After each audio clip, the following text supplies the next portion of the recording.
Hola mis amados, Dios los bendiga. La pregunta de hoy es, ¿pecado imperdonable? ¿Acaso hay pecado sin perdón? ¿Y qué pecado es este? En este vídeo daremos respuesta a esta pregunta que muchos tienen duda. ¿Cuál es el pecado imperdonable y la blasfemia contra el Espíritu Santo? No salgas de allí, esto se pondrá interesante. Pero antes de empezar, recordalo mi querido amado hermano, que si eres nuevo y todavía no te has suscrito en nuestro canal, te invitamos a suscribirse. Haciendo esto estarás ayudando a crecer este canal, a hacer que el contenido llegue también a otros hermanos. Solo tienes de pinchar en el botoncito rojo que aparece abajo del vídeo y listo. Y para que no te pierdas ninguno de nuestros vídeos, activa la campanita.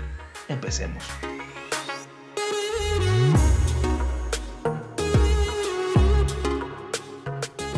Desde la primera vez que escuchamos o que tuvimos el contacto con la palabra de Dios antes de nuestra conversión, lo primero que aprendemos es que Dios perdona todo, sin importar el tipo o nivel de pecado que hacemos. Dios siempre nos perdonará desde cuando demostramos un arrepentimiento sincero y genuino. Entonces, si Dios puede perdonar todo, ¿acaso hay pecados sin perdón? Sí, la respuesta es sí. Infelizmente, hay pecados imperdonables, pecados que Dios no puede perdonar debido al nivel de las consecuencias que provoca este pecado. Pero entonces, ¿qué pecado es este? Bueno, la Biblia tiene la respuesta. Todo comienza con el discurso de Jesús a sus discípulos. En el libro de Mateo 12, 31-32 dice: Por tanto, os digo, todo pecado y blasfemia será perdonado a los hombres, mas la blasfemia contra el Espíritu Santo no le será perdonado. A cualquiera que dijera alguna palabra contra el Hijo del Hombre, le será perdonado. Pero al que hable contra el Espíritu Santo, no le será perdonado ni en este siglo ni en venidero. Para entender mejor este pasaje, debemos primeramente entender el contexto, empezando desde el versículo anterior, en el versículo 22. En este versículo, Jesús estaba hablando a sus discípulos junto a una gran multitud. Y sucedió que a Jesús le fue traído un endemoniado ciego y mudo, y le sanó de tal manera que el ciego y el mudo veían y hablaban. Y toda la gente estaba atónita, pero los fariseos no. Los fariseos al oír decían: Este no echa fuera los demonios, sino por los Belzebú, príncipe de los demonios. Y entonces los versículos posteriores, Jesús responde a los fariseos y ahí continúa la conversación hasta llegar al versículo 31-32. Jesús cita que la blasfemia contra el Espíritu Santo es un pecado imperdonable. Pero antes de sacar una conclusión debemos preguntarnos: ¿qué es la blasfemia contra el Espíritu Santo? ¿Qué es la blasfemia? La blasfemia del griego se dice blasfemia, que tiene dos significados: bilaten, que significa injuriar, y pime,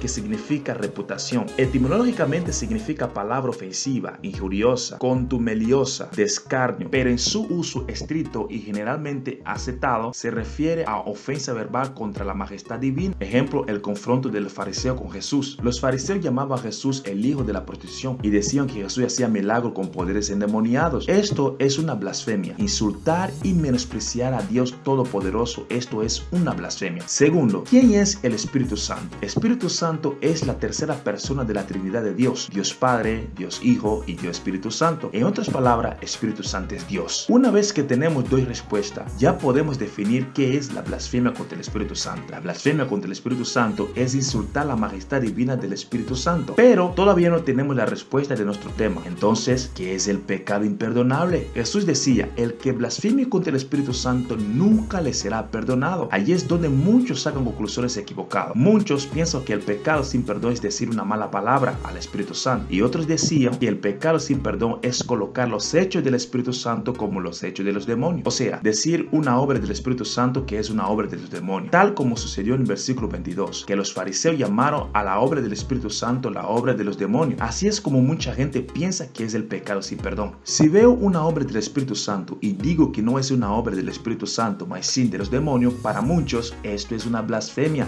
y pecado imperdonable. ¿Realmente es esto lo que Jesús quería decir cuando decía que la blasfemia contra el Espíritu Santo es un pecado imperdonable? No. Entonces, ¿cuál es la respuesta correcta? El pecado sin perdón no es diferir una mala palabra al Espíritu Santo, como muchos piensan, mas sí es un proceso de endurecimiento de corazón. ¿Qué significa esto? Cuando rechazamos el llamado del Espíritu Santo en nuestras vidas, dificultamos el proceso de la salvación para nosotros, porque mientras seguimos rechazando el llamamiento del Espíritu Santo, es imposible que Dios nos salve o que nos perdone, porque seguimos endureciendo nuestro corazón, y esto Dios no puede perdonar. perdonar, tampoco salvarte, porque no te puede obligar a ser salvo. Ahora, ¿por qué este pecado es una blasfemia? Es una blasfemia porque cuando rechazamos el llamamiento del Espíritu Santo, menospreciamos la majestad de Dios. Así fue con los fariseos. Persiguieron a Jesús y rechazaron a Cristo de tal forma que endurecieron su corazón y rechazaron las obras y la manifestación del Espíritu Santo hasta que crucificaron a Jesucristo. Por esto, Jesús dijo que toda la blasfemia contra el Espíritu Santo es imperdonable, porque es el Espíritu Santo quien lleva en arrepentimiento. Y si sigues rechazando el Espíritu Santo, no hay perdón, tampoco salvación.